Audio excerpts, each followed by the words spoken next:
Alright, kijk je, young mensen. People whoever needs a word of encouragement, a word of motivation.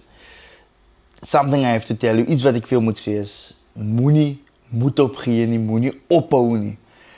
As in hy oomblik wat jy net wil opgehou het, wat die deurbraak kom, wat die Here deurkom. Moenie bang wees om vir die Here te vra wat jy soek nie. Moenie bang wees nie. Ek was al in plekke en kere en stadiums in my lewe waar ek wel moed opgegee het, wat ek op wil gehou het. En it's something that is just there's a type of silence in that silent moments when you speak to God. But just give all the fears and all your expectations to Him. And in that moment, that's where He's gonna come through. And when the opportunity comes, you have to be ready.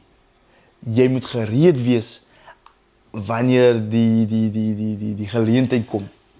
Want as jy nie reg is nie, gaan die geleentheid nie homself kan openbaar. It won't be able to present itself.